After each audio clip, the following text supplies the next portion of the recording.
আদর কইরা যতই ডাকি ও কলিজার পাখি, সুযোগ পাইলে আমার সে দেয় যে শুধু ফাঁকি। মনের মানুষ মন বোঝে না দুঃখ কোথায় রাখি, ও কলিজার পাখি আমার, ও কলিজার পাখি, ও কলিজার পাখি আমার, ও কলিজার পাখি। হ্যালো গাইস, আসসালামু আলাইকুম। আজকে আপনাদের মাঝে শেয়ার করব ফালুদা রেসিপি। এইটা আমি এই ফার্স্ট টাইমই করলাম, তো চলুন তাহলে আপনাদের সাথে শেয়ার করে নিই কিভাবে রান্নাটা করেছি। প্রথমে আমি দুধটাকে ভালোভাবে ফুটিয়ে নিলাম, তারপরে 2-4টা এলাচ তেজপাতা দিয়ে ভালোভাবে দুধটা ফোটানোর পরে চিনি দিয়ে দিলাম।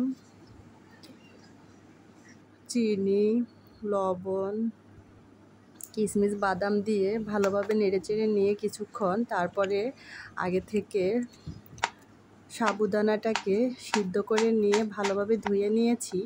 ভালো করে সিদ্ধ করে ধুয়ে নিলে হচ্ছে ওই আপনার সাবুদানাটা হচ্ছে বিজলা বিজলা হয় না, এই জন্য হচ্ছে আলাদাভাবে সিদ্ধ করে নেওয়া হয়েছে। তো আমি সাবুদানাটা দিয়ে ভালোভাবে ফুটিয়ে নিলাম, রান্নাটা করে নিলাম, নেড়েচেড়ে ভালোভাবে রান্নাটা করে নিলাম। নেওয়ার পরে যখন আমার রান্নাটা হয়ে গেছে তখন আমি একে একে কলা, খেজুর, বাদাম, কিশমিশ সব আমি প্রসেসিং করে নিলাম যে ডেকোরেশন করার জন্য। তো এই যে দেখতে পাচ্ছেন রান্নাটা চলছে। তো যাদের কাছে আমার ভিডিওগুলো ভালো লাগে লাইক, কমেন্ট, শেয়ার করে পাশে থাকবেন। আমার চ্যানেলটাকে সাবস্ক্রাইব করবেন। নতুন নতুন ভিডিও পেতে আমার চ্যানেলটাকে এক্ষুনি সাবস্ক্রাইব করবেন। তো আপনাদের কাছে যদি আমার ভিডিওগুলো ভালো লাগে কমেন্ট করে জানাবেন। আসসালামু আলাইকুম।